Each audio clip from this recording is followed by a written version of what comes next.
أعوذ بالله من الشيطان الرجيم.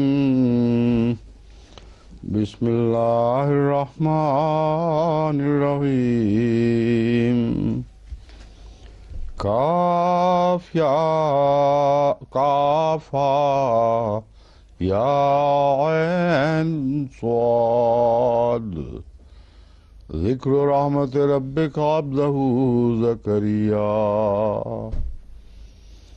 إذ نادى ربه نداء خفيا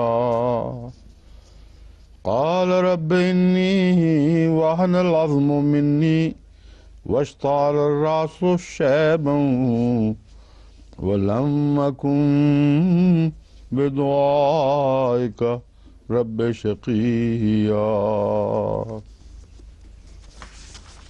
وإني خفت الموالي من ورائي وكانت امرأتي عاقرا فهب لي من لدنك وليا يرثني ويرث من آل يعقوب واجعله رب رضيا يا زكريا إنا نبشرك بغلام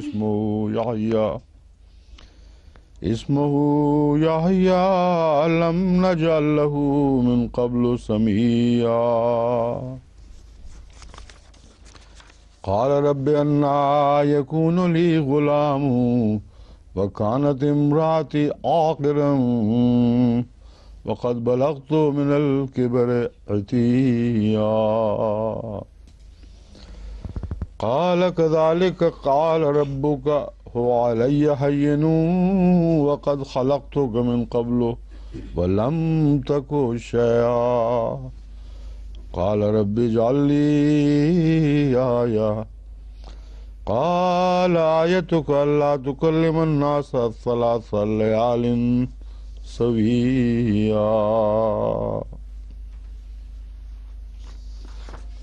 فخرج على قومه من المحراب فأوحى إليهم أن سبحوا بكرة وعشيا يا يحيى خذ الكتاب بقوة وآتيناه الحكم صبيا وحنانا من لدنا وزكاة وكان تقيا وبرا بوالديه ولم يكن جبارا عصيا وسلام عليه يوم ولد ويوم يموت ويوم يبعث حيا واذكر في الكتاب مريم إذ انتبذت من أهلها مكانا شرقيا فاتخذت من دونهم حجابا فأرسلنا إليها روحنا فتمثل لها بشرا سويا قالت إني أعوذ بالرحمن منك إن كنت تقيا قال إنما أنا رسول ربك لأهب لك غلاما زكيا قالت أنى يكون لي غلام ولم يمسسني بشر ولم أك بغيا قال كذلك قال ربك هو علي هين ولنجعله آية للناس ورحمة منا وكان أمرا مقضيا فحملته فانتبذت به مكانا قصيا فأجاها المخاض إلى جذع النخلة قالت يا ليتني مت قبل هذا وكنت نسيا منسيا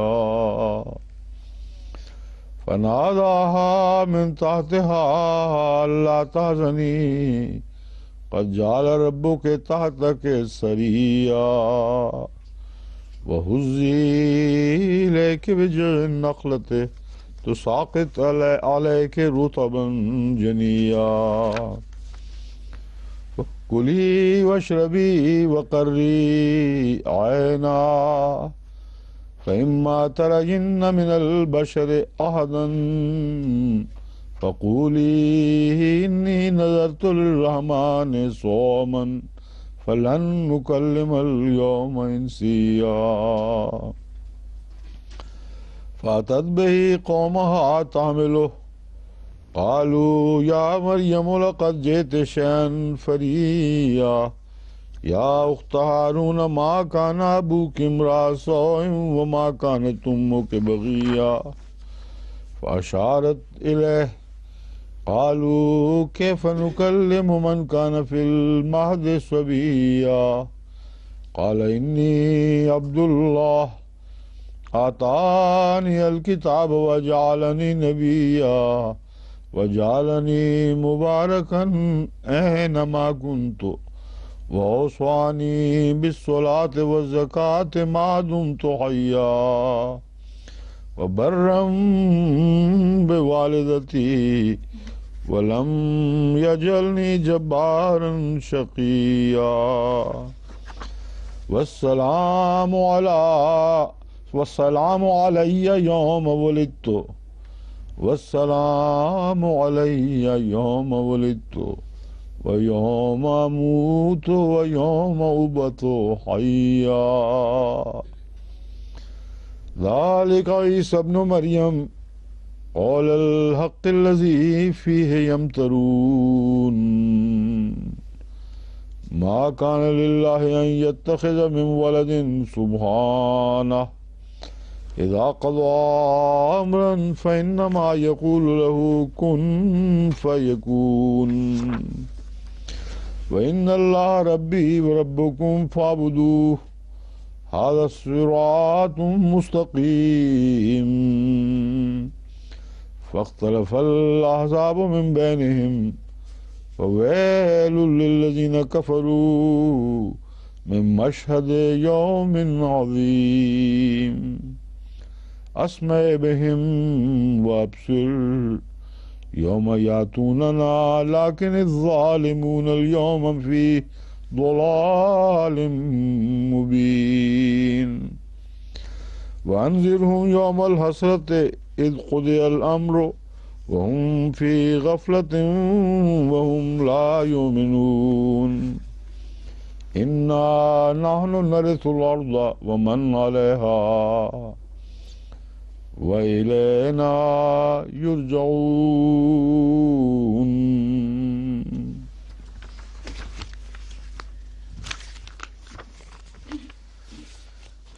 یہ سورہ مریم ہے جو مکی صورت ہے، اور اس پہلو سے اس کے متعلق یہ جو قرآن کریم کے متعلق یہ جو اعتراض کیا جاتا ہے بعض مستشرقین کی طرف سے، گویا مدینے میں آ کر حضرت صلی اللہ علیہ وآلہ وسلم کو اہل کتاب سے واسطہ ہوا تو ان کی باتیں معلوم ہوئیں، اور وہ کھوج لگایا کرتے تھے کہ کس ذریعے سے ان کو پتہ چلا، کئی بہانوں سے بعض سوال کرتے تھے، مگر امر واقعہ یہ ہے کہ وہ تمام اہم صورتیں جن میں توحید خالص کا ذکر عیسائیت کو پیش نظر رکھ کر فرمایا گیا ہے، وہ ابتدائی زمانے کی صورتیں ہیں، اور سورہ مریم تو اتنے ابتدائی زمانے کی ہے کہ جب پہلی ہجرت ہوئی ہے حبشہ کی طرف تو اس سے پہلے سورہ مریم کی آیات نازل ہو چکی تھیں، اور یہی وہ آیات ہیں جن کو سن کر نجاشی نے کہا تھا کہ میرا ایمان بھی جیسا کہ آپ کا ہے مسیح کے متعلق ایک تنکا بھی اس سے زیادہ نہیں۔ تو یہ آغاز کی صورت حیرت انگیز ہے، نہایت تفصیل کے ساتھ عیسائی عقائد کا ذکر نہیں، ان کی تردید بھی، اور حضرت مریم کے اور حضرت زکریا کے حالات اور ان کے بچوں کی پیدائش کی ملتی جلتی باتیں اور ایسے امور بیان فرمائے گئے ہیں جو بائبل سے متصادم ہیں اور بائبل کی بعض امور اور بائبل کی ہر غلط بات کا انکار کرتے ہیں، اور ادنا سے غور سے بھی انسان سمجھ سکتا ہے کہ عقل قرآنی بیان کے ساتھ ہے، نہ کہ بائبل کے تحریف شدہ جو تبدیل کر دیا گیا بیان ہو اس کے مطابق ہے۔ اور اس پہلو سے قرآن کریم کی عظمت پر یہ سورہ مریم ہمیشہ ایک عظیم نشان کے روشن نشان کے طور پر رہے گی، اور اس پہلو سے بھی اس سورت کو غیر معمولی اہمیت حاصل ہے۔ مگر تفصیلی علم باتیں جو بعد میں آئیں گی، اس مختصر تمہید کے بعد پہلے میں عرض کرتا ہوں کہ کاف، ہا، یا، عین، صاد جتنے بھی مقطعات آئے ہیں ان میں سب سے لمبا جو مقطعات کا حصہ ہے وہ غالباً یہی ہے، کیوں اس سے بھی بڑھ کر ہے کوئی حروف کا مجموعہ؟ کاف، ہا، یا، عین، صاد، 5 حروف، الف لام میم را، الف لام میم صاد را، یہ بھی ہے نا، الف لام میم صاد را، لام صاد ہے خالی، الف لام میم را، تو 5 سے زیادہ حروف کا کوئی مجموعہ آپ کے علم میں ہے؟ ذہن میں نہیں ہے نا؟ اور اس کے متعلق مختلف علماء نے جو اس بات کے قائل ہیں کہ مقطعات میں بعض معنی کا بیان ہے جو سمجھ بھی آ سکتا ہے اگر کوشش کی جائے، مگر ایک سے زیادہ معانی کا بیان ہے، اس لیے مقطعات کو اختیار کیا گیا ہے۔ مقطعات کا مطلب ہے وہ ٹکڑے، بعض آیات یا بعض مضامین کے چھوٹے چھوٹے ٹکڑے جو قرآن کریم کے معانی سے تعلق رکھتے ہیں مگر وضاحت نہیں فرمائی گئی کہ کیا معانی پیش نظر ہیں۔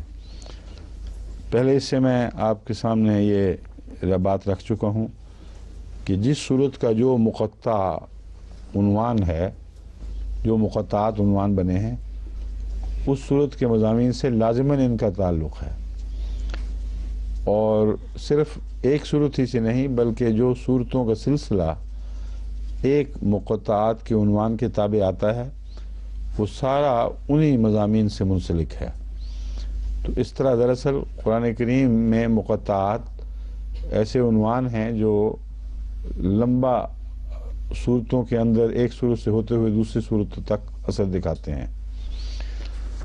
اس سلسلے میں سورہ فاتحہ کے متعلق میں آپ کے سامنے پہلے غالباً بیان کر چکا ہوں کہ میں نے ایک دفعہ غور کیا تو پتہ چلا کہ کوئی ایک بھی مقطعات کا جز ایسا نہیں جو سورہ فاتحہ میں نہ ہو، اور کوئی سورہ فاتحہ میں جو 7 ایسے عربی حروف ہیں جو سورہ فاتحہ نے نہیں لیے، اور ان میں اتفاقاً کہیے یا جو بھی کہیں لازماً یہ خدا تعالیٰ کی تقدیر ہے، مگر جو نہیں مانتے ان کے لیے عجیب اتفاق ہے کہ جن حروف کو سورہ فاتحہ نے چھوڑا ہے ان کو مقطعات نے بھی چھوڑ دیا ہے، اور مقطعات کے الفاظ، حروف سورہ فاتحہ میں ایک دفعہ، دو دفعہ، تین دفعہ استعمال ہوئے ہیں۔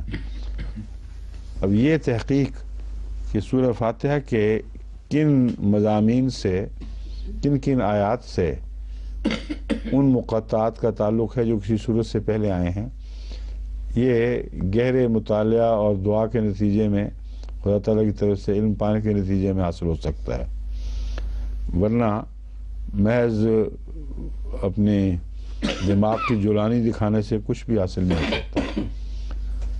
لا یمسہ الا المطہرون کا یہ مطلب ہے۔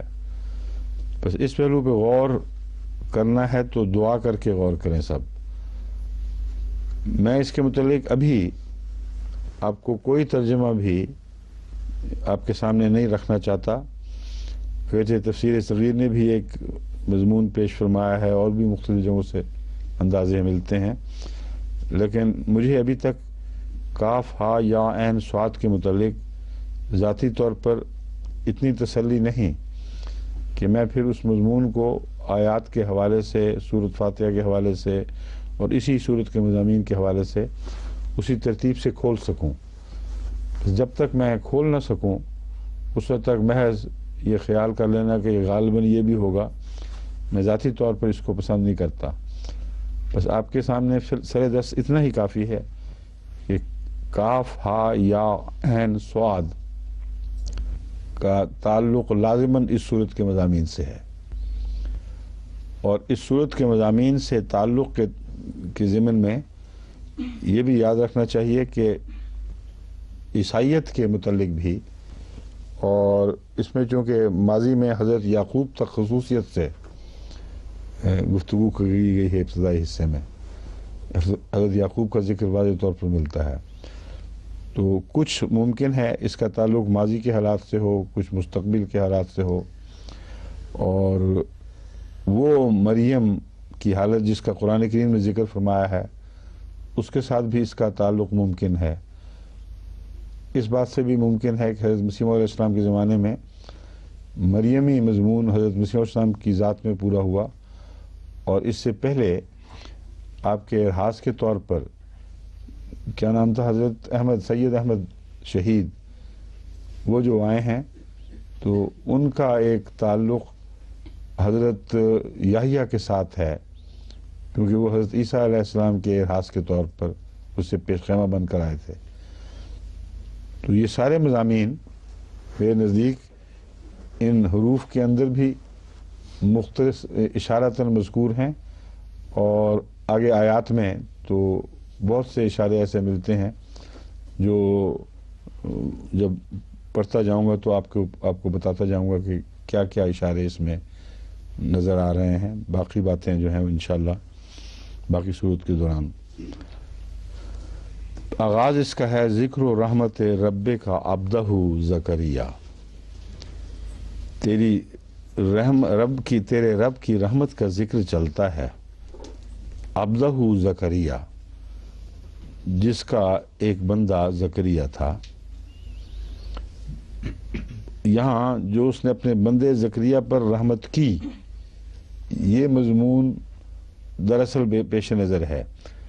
اگر عبدہ زکریا ہوتا تو یہ کہا جا سکتا تھا اس کا ایک بندہ زکریا تھا، لیکن میں نے عمداً یہ ترجمہ آپ کے سامنے رکھا ہے کیونکہ میرے نزدیک قرآن کریم میں جہاں منصوب بھی ہے وہاں اس کا مبتدا کے طور پر معنی نہ صرف ہو سکتا ہے بلکہ بسا اوقات ملتے ہیں، اور کسی خاص چیز کو نمایاں کرنے کی خاطر قرآن کریم بجائے رفع دینے کے نصب دے دیتا ہے، اور اس ضمن میں پہلے تو کافی علماء کے ساتھ اختلافی بحثیں چلتی رہیں، اب آخر انہوں نے ہتھیار ڈال دیے ہیں کیونکہ اتنی قطعی گواہیاں ہیں اس کثرت سے کہ ان کا انکار ممکن نہیں۔ تو ایک معنی اس کا یہ ہوگا کہ تیرے رب کی رحمت کا ذکر چلتا ہے، عبدہ زکریا، یعنی ان معنوں میں کہ زکریا اس کا ایک بندہ تھا۔ اب زکریا کے رب کی بات نہیں چلی، رسول اللہ صلی اللہ علیہ وسلم کے رب کی بات ہو رہی ہے، اور عبدہ زکریا کہہ کر حضرت زکریا کا ذکر چھیڑ دیا گیا۔ دوسرا جو مضمون ظاہر طور پر سب کو مسلم ہے ترجمہ وہ یہ ہے ذکر و رحمت رب کا عبدہ زکریا، تیرے رب کی رحمت کا ذکر چلتا ہے، عبدہ زکریا جو اس نے اپنے بندے زکریا پر کی۔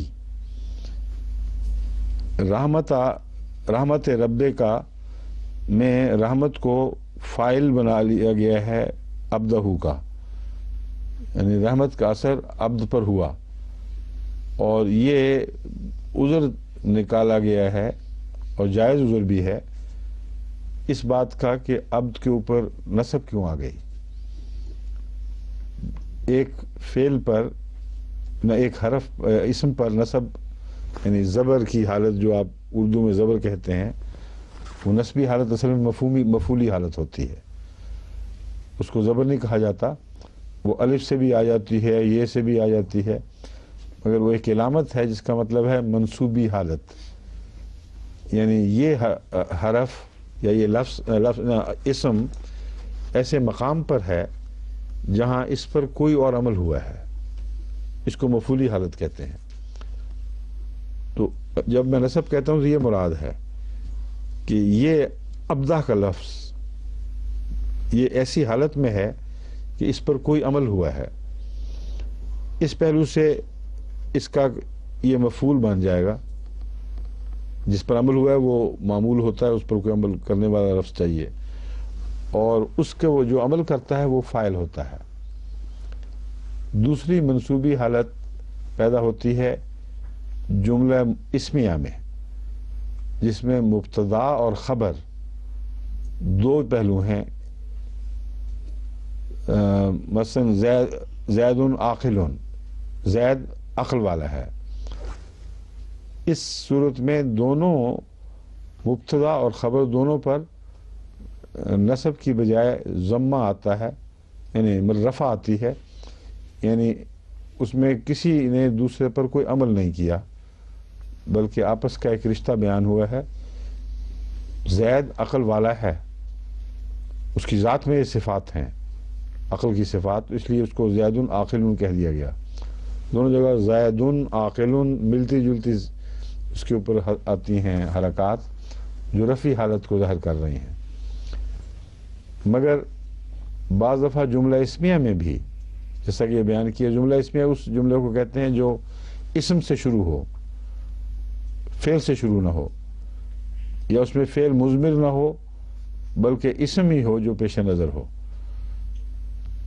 اس لیے اگر جو جملہ فعلیہ ہے اس میں بعض دفعہ فعل ظاہر نہیں بھی ہوتا، جیسا کہ اس میں ہے ذکر و رحمت رب کا عبدہ زکریا، اس کو جو عبد کو مفعول بناتے ہیں منصوبی حالت میں، وہ رحمت کے لفظ کو فاعل بنا دیتے ہیں، اس کا جو اثر انداز ہوا ہے گویا ایک فعل کا قائم مقام بن گیا۔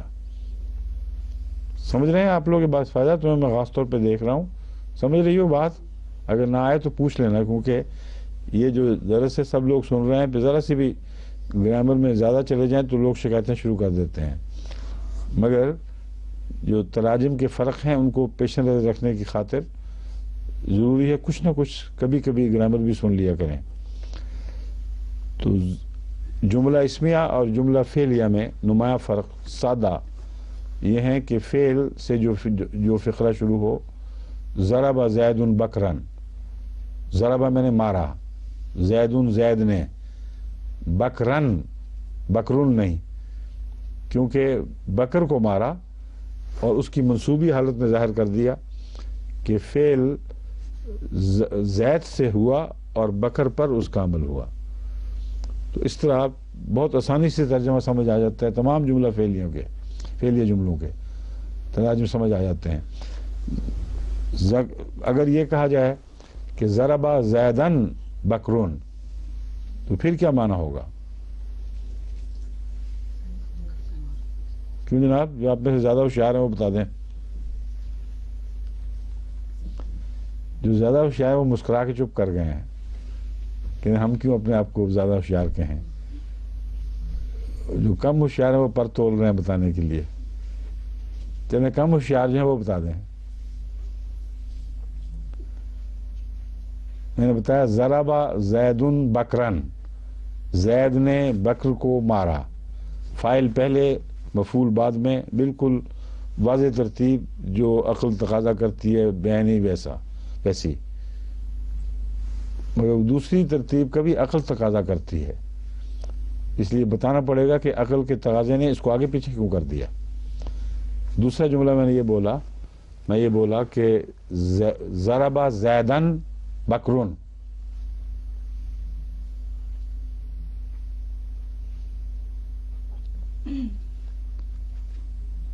کیوں نا مسز رشید، آپ لگتا ہے کچھ تھوڑی سی تیاری کر رہی ہیں بولنے کی، کیا ہے خیال؟ بتا دیں، کوئی حرج نہیں، اس میں کیا ہے؟ زید کو بکر سے مار پڑی، زید نے مارا۔ ہیں بکر کو زید نے مارا؟ ضرب زیدن بکرون کا مطلب ہے بکر کو زید نے مارا؟ نہیں، جو دوسرا دوسرے میں بول رہا ہوں ضرب زیدن بکرون، اس میں بکر نے زید کو مارا ہوگا، زید نے بکر کو مارا تو ہو ہی نہیں سکتا، کیونکہ منصوب جو ہے وہ پہلا ہے جز، اس لیے فاعل کا پہلے ہونا ضروری نہیں ہے۔ ایک تو یہ نتیجہ نکالیں، فعل کے بعد فاعل کی بجائے مفعول کا ذکر آ سکتا ہے، اگر آ سکتا ہے تو لازماً اس میں کوئی حکمت ہے کہ عام ترتیب کو چھوڑ کر مفعول کو جس کا ذکر بعد میں آنا چاہیے پہلے کیوں لایا گیا، یہ میں پوچھ رہا ہوں کیا وجہ ہو سکتی ہے؟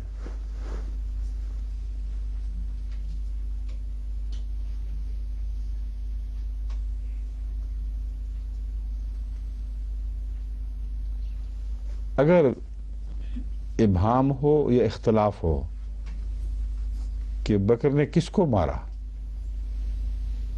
تو پھر ضربا بکرون زیدن کہیں گے تو یہ عام ہے، اس میں کوئی اختلافی پہلو اس میں کوئی ذہن میں اترتا نہیں، آتا نہیں، مگر جب آپ کہہ دیں ضربا زیدن بکرون تو مطلب ہے کہ تم غلطی سے شاید سمجھ رہے ہو کہ فلاں کو مارا، بکر نے زید کو مارا ہے، اور اگر یہ الزام ہو کہ زید نے بکر کو مارا تو یہ بھی غلط ہے، یہ زید ہے جس کو مار پڑی ہے، بکر کو زید سے نہیں پڑی، بکر سے زید کو پڑی ہے، کسی اور کو نہیں مارا، اس شخص کو مارا ہے۔ تو اس وجہ سے جب عام ترتیب سے جملوں کی ترتیب بدل دی جائے تو، اور قرآن کریم میں ایسی بہت سی مثالیں ہیں، اس وقت آپ کو لازماً یہ سوچنا چاہیے کہ کیوں بدلی گئی ہے۔ یہ ترتیب کا تبادلہ خواہ تاریخی حقیقت کے طور پر کیا جائے یا مستقبل کی پیشگوئیوں کے طور پر کیا جائے، جب بھی ترتیب بدلتی ہے، مثلا بعض انبیاء کا ذکر جو پہلے تھے وہ بعد میں آ جائے، بعض بعد میں آنے والوں کو پہلے آ جائے، تو لازماً وہاں یہ غور کرنا ضروری ہے کہ ترتیب کیوں بدلی گئی۔ بسا اوقات قرآن کریم بین ہی تاریخی ترتیب کے مطابق انبیاء کا بیان کرتا ہے، جس کا مطلب یہ ہے کہ کوئی شخص یہ الزام نہیں لگا سکتا کہ قرآن کریم کو تاریخ انبیاء کا علم نہیں تھا، یا قرآن کے مصنف کو تاریخ انبیاء کا علم نہیں۔ یہ قطعی طور پر ثابت کرنے کے باوجود بعض جگہ اتنی واضح تبدیلیاں کرتا ہے کہ وہ تبدیلیوں کا واضح ہونا بھی الزام کی نفی کر دیتا ہے، یعنی ناممکن ہو جاتا ہے کسی ظالم کے لیے کہ یہ الزام لگائے کہ علم نہیں تھا، یہ تبدیلیاں حیرت انگیز ہیں۔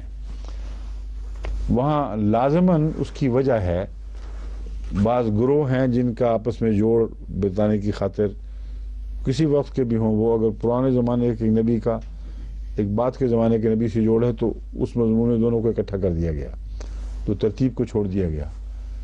یہ پہلو جو ہیں ترتیب کے، یہ تاریخی لحاظ سے تو ویسے سمجھ میں آ جاتے ہیں، مگر دوسرے مضامین میں گرامر کی مدد سے سمجھ آتے ہیں۔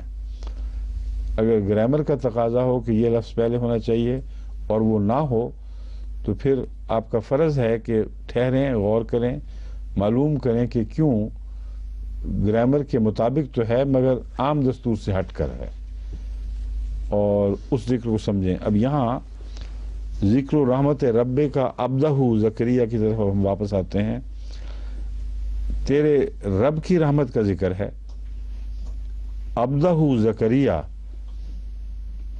اس کا بندہ زکریا، اور رحمت کا اگر رحمت کو فاعلی حالت سمجھ لیں، بعض دفعہ انفینیٹیو، رحمت ایک انفینیٹیو ہے، یہ فاعلی حالت اور منصوبی حالت دونوں میں کام کرتا ہے، جیسا کہ الحمدللہ رب العالمین۔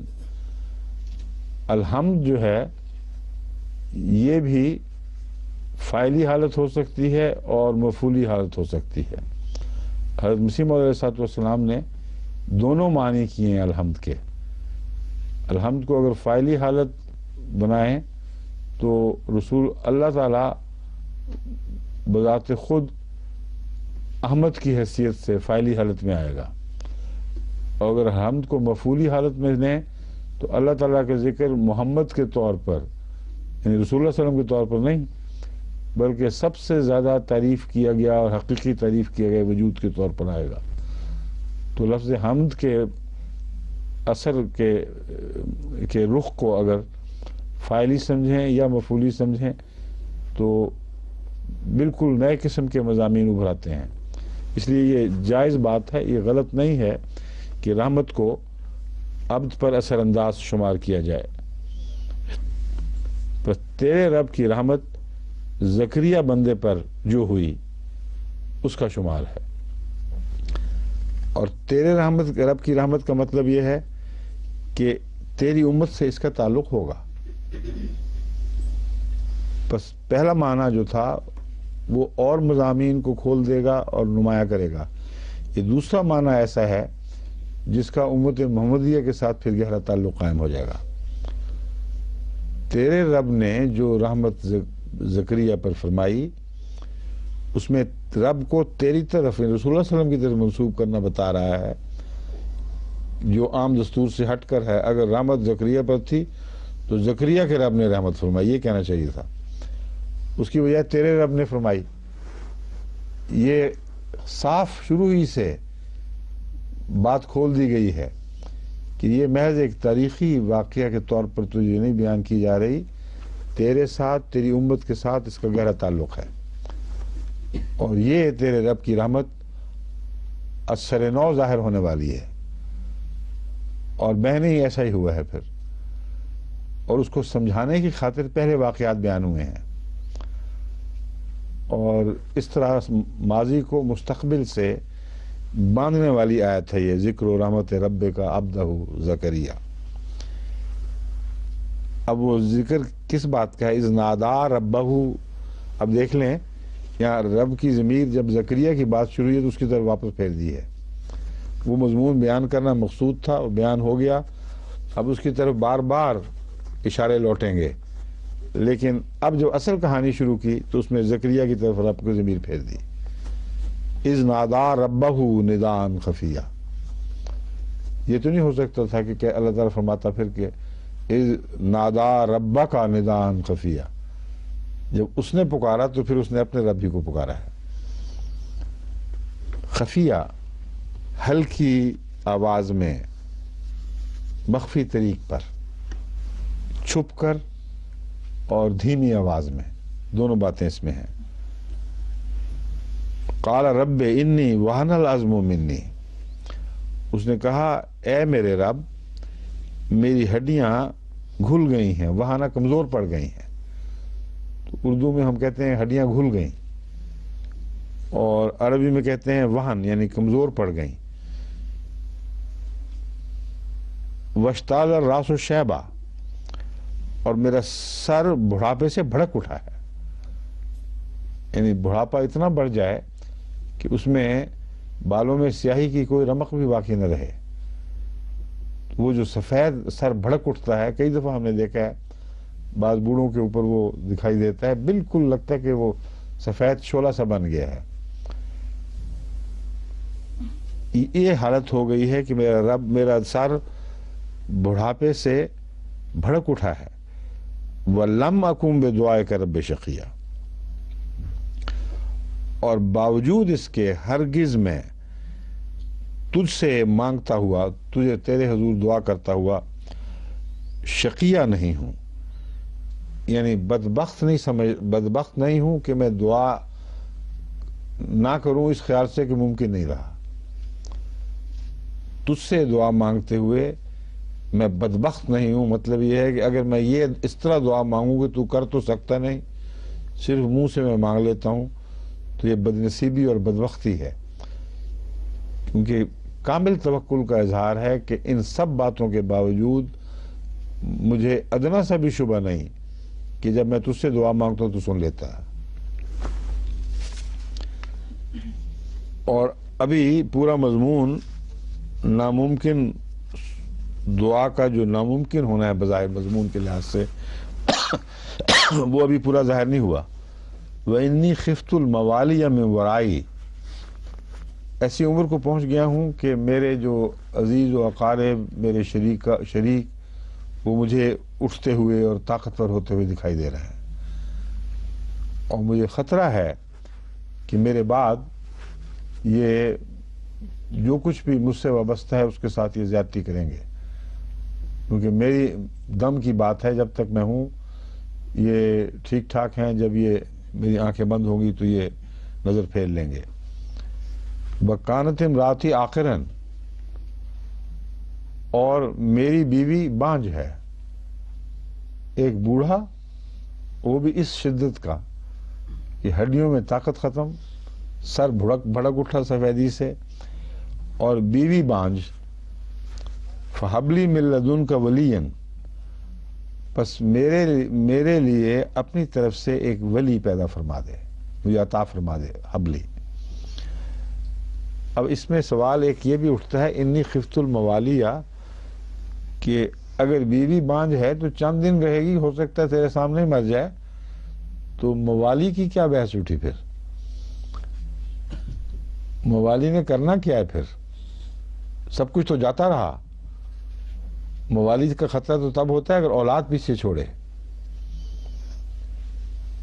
اس لیے یہ مضمون غور طلب ہے کہ یہاں موالی کا اشارہ کس بات کو ظاہر کر رہا ہے۔ حضرت مسیح موعود علیہ السلام فرماتے ہیں کہ اگر کسی کو جائیداد کی فکر ہو اور جو کچھ چھوڑا گیا ہے اس کی فکر ہو اور پھر دعا کرے تو یہ ایک اچھی دعا نہیں ہے۔ تو حضرت زکریا کی طرف ایسی دعا منسوب نہیں ہو سکتی۔ اس لیے جو پہلی ہے نا، وَلَمْ أَكُنْ بِدُعَاءِ رَبِّكَ شَقِيًّا، اس میں ان کا کامل ایمان ہے، جس کا مزید اظہار یہ کیا گیا ہے کہ دعا تو نے قبول کر لینی ہے، اور اس دعا کی وجہ یہ ہے کہ نتیجہ ہے پھر کہ جب تم نے مجھے اولاد بخشنی ہے تو ان کی حفاظت بھی موالی سے تو ہی فرمائے گا۔ پھر مجھے اپنے موالی سے اپنی اولاد کے بارے میں خطرہ ہے۔ اگر اولاد نہیں ہونی تھی اور بیوی نے بھی بانجھ مر جانا تھا تو جائیدادوں کی ان کو کیا فکر تھی حضرت زکریا کو؟ وہ تو ایسے وجود ہی نہیں تھے کہ یہ فکر کرتے کہ جائیدادیں اور لے جائیں گے۔ اس لیے جو علماء یہ ترجمہ کرتے ہیں، مجھے یہ خطرہ ہے کہ میری جائیداد نہ کوئی اور کھا جائے، اس لیے مجھے بیٹا عطا کر۔ اتنے عظیم الشان نبی کے متعلق جس کی ایسی عظیم الشان دعا ہے، یہ الزام ہے کہ محض اپنے دولت اور پیسے کی خاطر کہ وہ میرے قبضے میں ہی رہے اور کسی اور کے قبضے میں نہ چلا جائے، یہ دعا گویا ہو رہی تھی۔ تو یہ دعا تو سننے کے بھی لائق نہیں پھر۔ اس لیے میں اس کا یہی مفہوم سمجھتا ہوں کہ انی خفت الموالیہ من ورائی، میں جو دعا کرتا ہوں وَلَمْ أَكُنْ بِدُعَائِكَ رَبِّ شَقِيًّا، اس کے ساتھ اس کا تعلق ہے۔ انی خفت الموالیہ من ورائی، میں اپنے موالی کے بارے میں خوف رکھتا ہوں، اور تجھ سے جو میں دعا مانگ رہا ہوں اور شقیہ نہیں ہوں، اس لیے مجھے یقین ہے کہ تو مجھے اولاد عطا کرے گا۔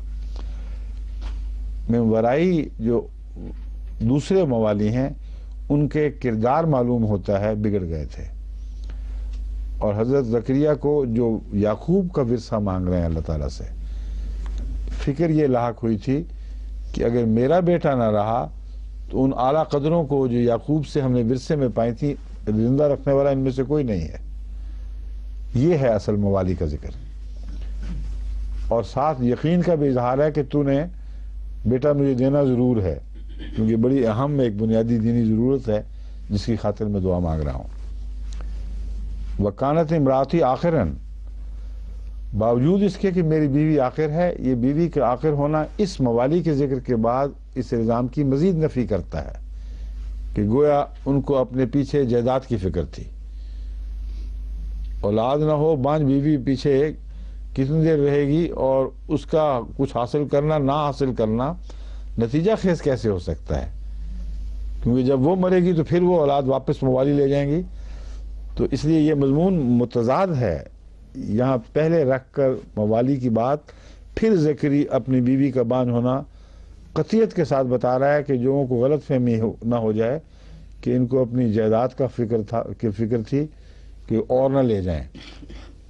5 بیوی نے تو دینی تھی کسی اور ہی کو، اپنے پاس تو رکھ کے ساتھ لے جا نہیں سکتے تھے۔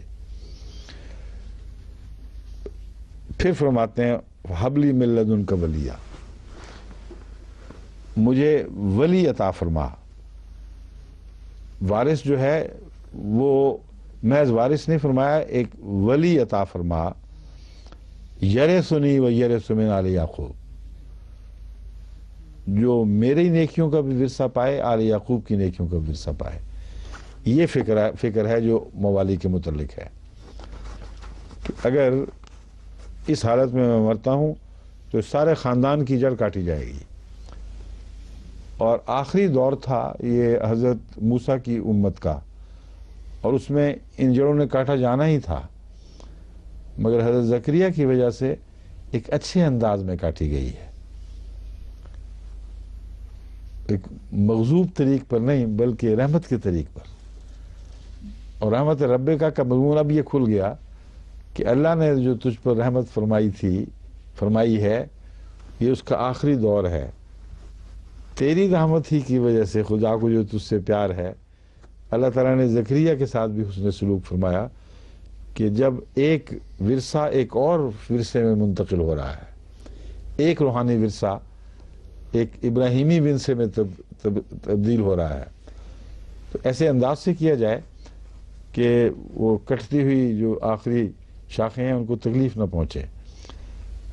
تو حضرت یحییٰ کے متعلق جو یہ سوال لوگ کرتے ہیں کہ دعا کی تو فائدہ کیا ہوا، حضرت یحییٰ چند دن رہے اور پھر غائب ہو گئے، اور حضرت مسیح کا کیا فائدہ ہوا؟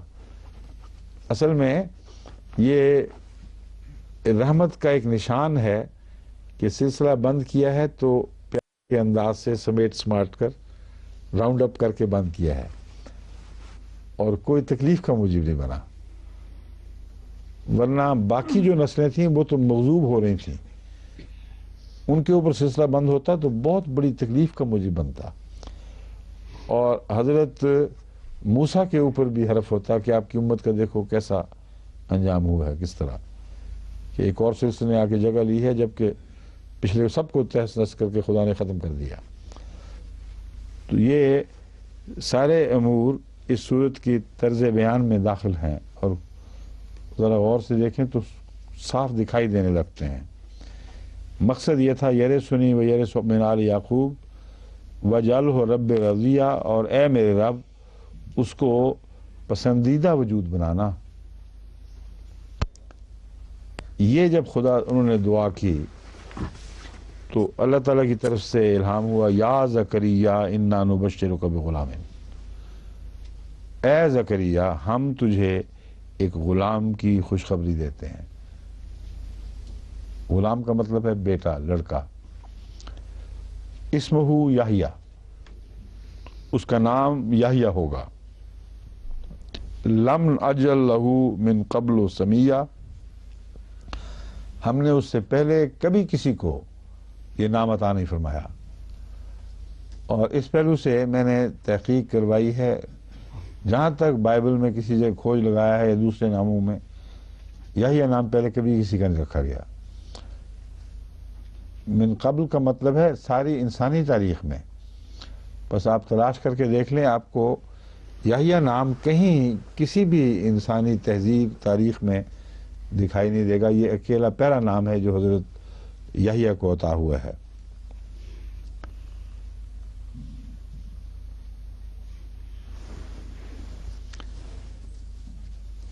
یہ کیوں حضرت یحییٰ کے نام کے ساتھ یہ خصوصیت ہے کہ ایک ہی نام، ایسا نام خدا نے دیا ہے جو اس میں کوئی اور شریک نہیں ہے، اس پر بھی غور ہونا چاہیے۔ مجھے ابھی تک اس کی وجہ سمجھ نہیں آ سکی۔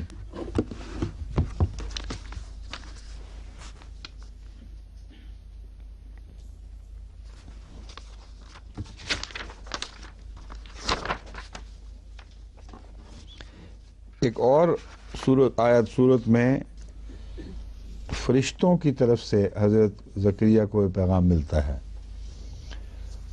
اور یہاں براہ راست مخاطب ہیں اللہ تعالیٰ۔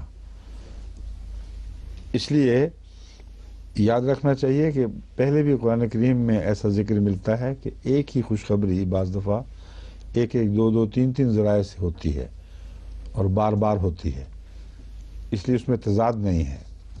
حضرت مسیح موعود علیہ السلام کے الہامات میں ہمیں کثرت سے یہ مضمون دکھائی دیتا ہے کہ ایک ہی خوشخبری، آپ خود فرماتے ہیں پہلے ان الفاظ سے ہوئی تھی اب ان الفاظ سے ہوئی، اور پہلے اس طرح ہوئی تھی اب اس طرح ہوئی ہے۔ تو یہ ایک تو یقین دہانی کا ایک طریق ہے کہ ایمان پختہ ہو کہ یہ بات ہو کر رہنے والی ہے، ایک ہی دفعہ نہیں بیان کی جا رہی، بار بار یاد کرایا جا رہا ہے کہ یہ بات ہو جائے گی۔ تو اس لیے یہ تضاد نہیں ہے۔ مختلف وقتوں میں حضرت یحییٰ کو مختلف رنگ میں جو خوشخبریاں دی گئیں، ان میں سب سے زیادہ عظیم وقت وہ تھا جب خدا براہ راست مخاطب ہوا ہے۔ پھر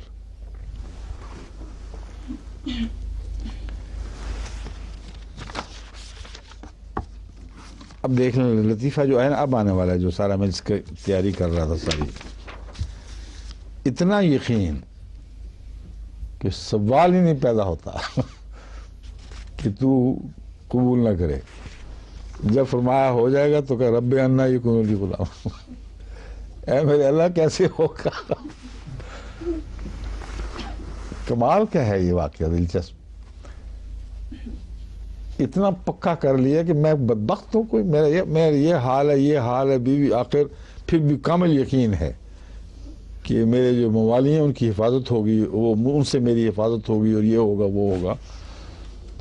قال رب انا یکون لی غلام وکانت امراتی عاقرا، اور بوڑھی کا پھر ذکر کر دیا کہ اے اللہ اب بتا کہ ہوگا کیسے۔ وقد بلغت من الکبر عتیہ، میں بڑھاپے کی انتہا کو پہنچ چکا ہوں، جتنا بوڑھا کوئی ہو سکتا ہے میں ہو گیا ہوں، اور اوپر سے بیوی بھی 5، تو پھر دعا کیوں مانگی تھی اگر ہو نہیں سکتا تھا؟ بتانا یہ ہے اللہ تعالیٰ کی طرف سے کہ انسان دعائیں تو مانگتا ہے اور کہتا ہے کہ ہاں مجھے یقین ہو جائے گا، لیکن دل کی گہرائیوں سے اس کو دراصل ناممکن سمجھ رہا ہوتا ہے۔ خدا کے ادب کے تقاضے پر، اس کے اوپر کامل ایمان کے نتیجے میں انسان کہتا تو ہے کہ ہو جائے گا، لیکن ہر انسان اپنی دعا میں اپنے آپ کو ٹٹول کے دیکھ سکتا ہے۔ جب آپ ناممکن دعائیں مانگیں جس کو آپ سمجھتے ہیں کہ ناممکن ہے، تو ہونٹ تو ہلتے ہیں، دل پوری طرح ساتھ نہیں ہوتا۔ مگر اگر واقعہ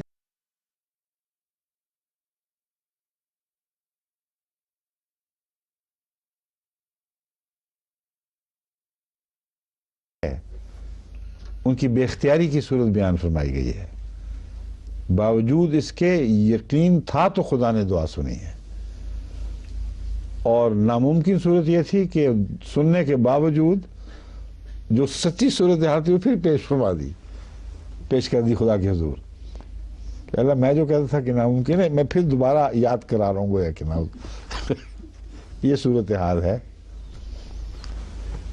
قال کذالک، خدا نے فرمایا کہ اسی طرح ہوگا۔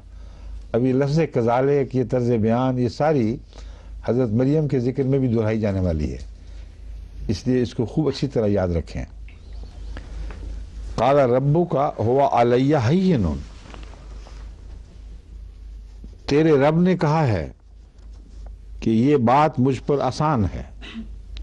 وقد خلقتک من قبل، اور میں اس سے پہلے تجھے پیدا کر چکا ہوں۔ ولم تک، شاید تو کوئی چیز ہی نہیں تھا، تو اس سے زیادہ ناممکن ہے۔ اس لیے انا کا سوال نہیں اٹھتا مجھ پر، یہ میرا کام ہے، جیسے چاہے ہم کروں گا، کیونکہ تو جو بول رہا ہے تو تھا ہی کچھ نہیں، عدم سے تجھے یہ بنا دیا جو اب ہے، تو اب تجھ سے کچھ نہ کچھ ہڈیاں اور گوشت پوست تو ہے ہی نا، مسالہ تو موجود ہے، اس مسالے سے تخلیق نو کرنا تو کوئی ممکن میرے لیے ناممکن نہیں، کیونکہ عدم سے وجود جو ہے یہ زیادہ مشکل کام تھا، اس پر تعجب ہونا چاہیے۔ قال رب اجعل لی آیہ، انہوں نے عرض کیا اے خدا میرے لیے کوئی نشان دے مجھے۔ اب بعض لوگ جو تفسیروں میں آیا کا مضمون پوری طرح نہ سمجھ کر یہ سمجھتے ہیں کہ حضرت زکریا نے یہ پوچھا تھا کہ اگر یہ غیر معمولی بات ہو جانی ہے تو کوئی ثبوت مہیا فرما، ایسے نشان کے طور پر جسے دیکھ کر میں ایمان لے آؤں۔ اب جو آگے ذکر آ رہا ہے اس میں آواز بند ہو گئی۔ اب یہ تو کوئی نشان نہیں ہے کہ کسی کا گلا بیٹھ جائے۔ تو اللہ تعالیٰ کیا فرماتا ہے، قال آیتک لا تکلم الناس ثلاث لیال سویہ۔ اور یہ جو عربی گرامر ہے یہاں یہ بتا رہی ہے کہ یہ ترجمہ ہو ہی نہیں سکتا کہ انہوں نے نشان مانگا تو اللہ نے کہا یہ تجھے نشان دیا جائے گا۔ نشان ہوتا تو یہ فرماتا اللہ قال آیتک اللہ تکلم الناس، کہ تو لوگوں سے نہیں بولے گا یا بول سکے گا۔ یہاں بالارادہ نہ بولنے کا حکم دیا جا رہا ہے۔ آیتوں کا اللہ تکلم الناس ثلاثہ، تجھے ہم یہ نشان دے رہے ہیں کہ تو 3 دن کسی سے کلام نہ کرے۔ تو نہ کرے میں تو ارادہ آ گیا، اس لیے گلا بیٹھ جانا جو ہے یہ بالکل غلط ہے۔ اس کا سوال ہی نہیں پیدا ہوتا کہ اچانک گلا بیٹھ جائے آدمی کا۔ فرمایا تجھے بولنے کی طاقت رہے گی، مگر ہم تیرے لیے یہ نشان ایک مقرر فرما رہے ہیں کہ تو 3 دن کسی سے کلام نہ کرے۔ یہ جو 3 دن کلام نہ کرنا ہے یہ دعاؤں کی طرف متوجہ کرنا اور چپ کا روزہ رکھنا ہے۔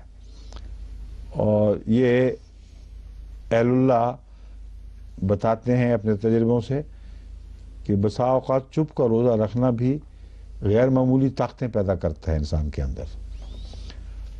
بس حضرت یحییٰ کو نشان سے مراد یہ ہے ہدایت، کوئی ایسی ہدایت دے جو میرے آئندہ کام آنے والی ہو۔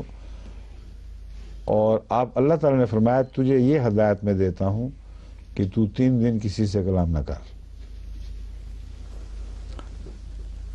اور کلام نہ کرنے میں یہ بھی حکمت تھی، اگر وہ کہہ دیتے یہ خوشخبری آئی ہے تو بے شمار لوگوں نے اکٹھے ہو جانا تھا اور ذکر الہی کا بھی وقت بھی نہ ملتا، وہ پوچھتے رہتے کیا ہوا تھا، کیسے ہوا تھا۔ اور وہ جو اندرونی طاقت جو ہے نفسیاتی طاقت، اس کے پیدا ہونے کے کوئی مواقع نہ رہتے باقی۔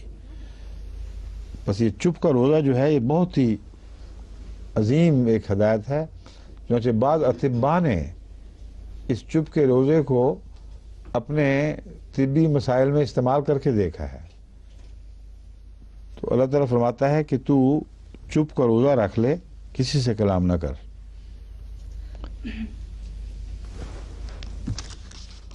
ثلاثہ لیال سویہ،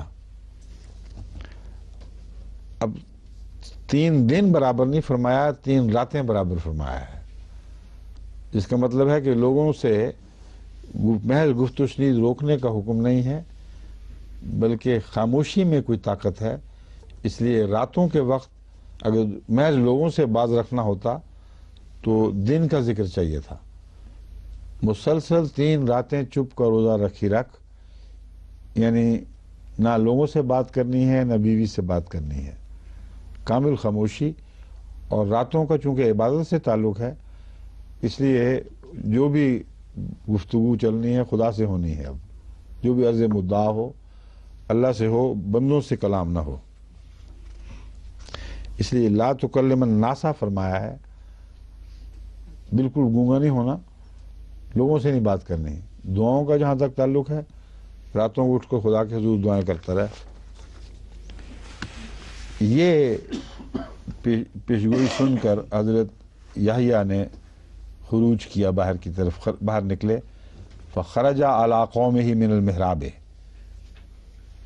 محراب سے جو بالکنی ہوتی ہے اس پہ کھڑے ہو کر آپ نے اپنی قوم کو مخاطب فرمایا، مگر بول کے نہیں، اشاروں سے۔ وَأَوْحَىٰ إِلَيْهِمْ أَنْ سَبِّحُوا بُكْرَةً وَعَشِيًّا، اور ان کو یہ کہا کہ صبح اور شام دن رات تسبیح میں لگ جاؤ، دعائیں کرو۔ اس کا مطلب کوئی نشان ہے لیکن میں اس کی تفصیل نہیں بتا سکتا۔ اب تم لوگ دعائیں شروع کر دو. یہ ہوتے ہی اب حضرت یحییٰ مخاطب ہو گیا. حضرت زکریا سے بات ہو رہی ہے اور جو پیشگوئی بڑی شان اور غیر معمولی طاقت کے ساتھ پوری ہو جائے اس میں خدا تعالیٰ بیچ کے الفاظ بھی اڑا دیتا ہے. ادھر یہ دعا ہوئی ادھر یہ واقعہ ہو گیا. تو اس لیے بعض دفعہ ماضی کے زمانے میں جہاں قریب قریب باتیں ہو رہی ہوں اس کا ہرگز یہ مطلب نہیں کہ وقت کے لحاظ سے وہ قریب قریب تھیں. وہ اور معانی ہیں جن کے پیش نظر بعض دفعہ قریب قریب بات دکھائی دیتی ہے. حضرت موسیٰ کے معجزات میں بھی یہی مضمون ہے. وہ لگتا ہے ایک ہی سانس میں جب بیان ہو جائے نا سارے, لگتا ہے وہ ایک کے بعد دوسرا چلتا چلا گیا. ایک لمبے عرصے پہ پھیلے ہوئے معجزے تھے, وقفے پڑے بیچ میں, فرعون کی قوم کو دوبارہ دنیا کی طرف مائل ہونے کے موقع ملتے رہے. اس لیے یہاں بھی دیکھیں آپ, خدا تعالیٰ نے مضمون کی عظمت کو ظاہر کرنے کے لیے اور پیشگوئی کے یقینی پورا ہونے کو ظاہر کرنے کے لیے یحییٰ زکریا کا خطاب اچانک یحییٰ کی طرف پھیر دیا. یا یحییٰ خذ الکتاب بقوۃ. اب یہ فرمایا نہیں کہ یحییٰ پیدا ہو گیا, یہ بھی فرمایا پیدا بھی ہوا بڑا بھی ہو گیا. یہ سارے عرصے کی کہانی اس کلام میں اتنا واضح طور پر مضمر ہے کہ بات شروع کر دی حضرت یحییٰ کے بچپن کی. خذ الکتاب بقوۃ, اور کتاب کو مضبوطی سے پکڑ لے. وآتیناہ الحکم صبیہ, اور ہم نے اسے حکم بچپن ہی سے عطا فرمایا تھا. یہاں کتاب ابھی نازل نہیں ہوئی تو بچپن میں کسی بچے کو رویا کے ذریعے یہ بتانا کہ تجھے خدا تعالیٰ یہ بنانے والا ہے اور اس طرح کر, یہ حضرت یحییٰ کے ساتھ بھی ہوا ہے اور حضرت عیسیٰ علیہ السلام کے ساتھ بھی ہوا ہے. اور دونوں جگہ برابر مضمون ہے اور برابر حکمتیں ہیں. اس لیے جو ہمارے ترجمہ کرنے والوں کو دقت پیش آتی ہے کہ بچپن میں کیسے ہو گیا, نبوت تو بڑے ہو کے ملتی ہے. تو مراد یہ نہیں ہے کہ بچپن میں نبوت مل گئی, مراد یہ ہے بچپن میں نبوت کے وعدے ایسے رنگ میں رویا اور کشوف کی صورت میں دے دیے گئے تھے جن کے نتیجے میں نبی کی بچپن ہی سے اعلیٰ تربیت ہوتی ہے, کیونکہ اس کو اپنے مقام کا اگر واضح علم نہ بھی ہو تو ذمہ داری کا احساس پیدا ہو جاتا ہے. حضرت صلی اللہ علیہ وآلہ وسلم کے ساتھ ایسے ہی واقعات بہت بچپن میں ہوئے ہیں. تو یہ مطلب نہیں تھا کہ آپ نے فوراً اپنے آپ کو نبی سمجھ لیا اور دعویٰ کر دیا. نبوت بعد میں ملتی ہے, دعویٰ بعد میں ہوتا ہے, مگر اس کی پیشگوئیاں, اس کی خوشخبریاں, اس کے پاک اثرات بچپن ہی سے ظاہر ہونے شروع ہو جاتے ہیں. اس لیے ہرگز ترجمے میں یہ کہنے کی ضرورت نہیں ہے, کوئی دقت نہیں ہے کہ آپ کہیں مراد بچپن کی بات بظاہر نظر آ رہی ہے, یہ آیت بعد کے زمانے سے تعلق رکھتی ہے. یعنی بعض ہمارے مترجمین نے یہ کیا ہے, اس لیے وہ حضرت مسلم موعود نے بھی غالباً یہ رنگ اختیار فرمایا ہے, اس لیے انہوں نے یہی طریق اختیار کر لیا ہے. لیکن میرے نزدیک اس کی ضرورت نہیں ہے. بچپن میں رویا اور کشوف کے ذریعے نبوت کے مفہوم کی باتیں بتائی جا سکتی ہیں اور بتائی جاتی رہی ہیں. ان پر عمل درآمد جوانی کے بعد جب نزول نبوت ہوتا ہے واضح طور پر, اس وقت شروع ہوتا ہے. یا یحییٰ فرمایا خذ الکتاب بقوۃ وآتیناہ الحکم صبیہ. یہاں جوانی کا کلام ہو سکتا ہے مراد یہاں اس موقع پر, لیکن جو اگلا ٹکڑا ہے وآتیناہ الحکم صبیہ, ہم نے اسے بچپن ہی سے حکمت عطا فرمائی.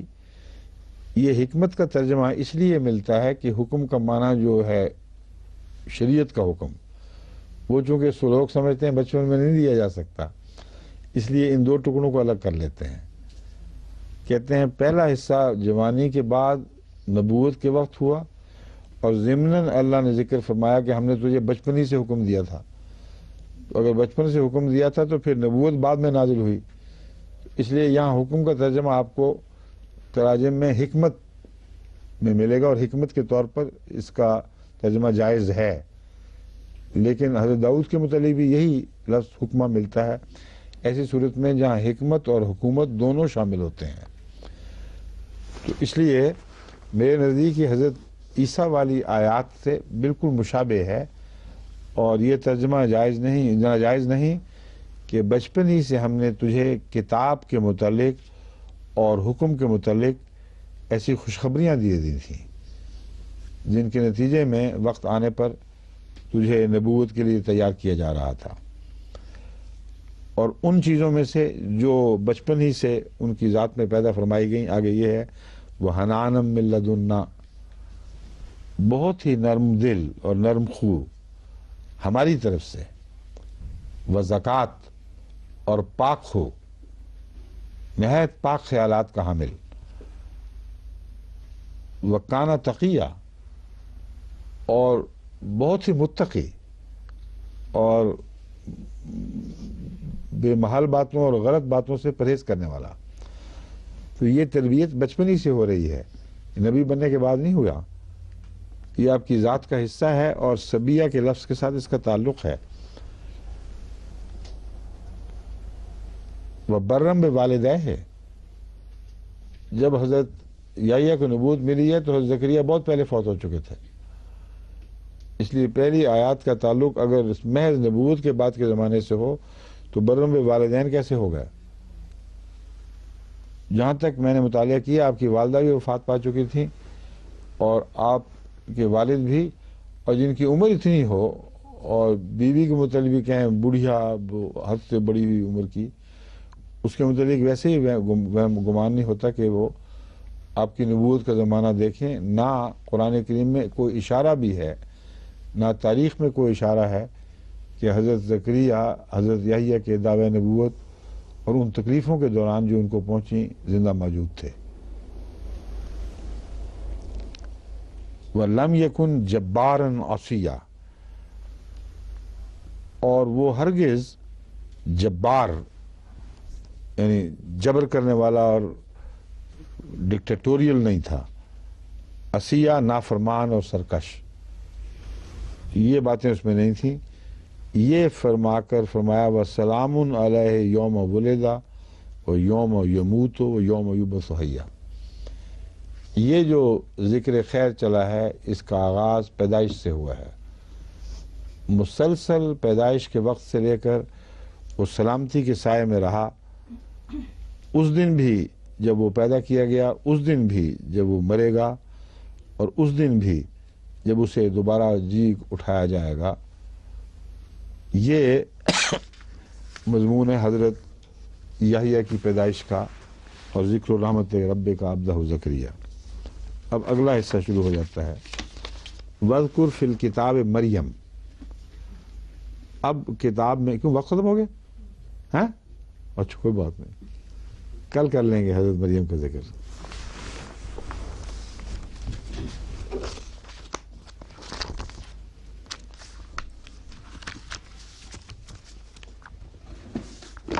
نہیں جی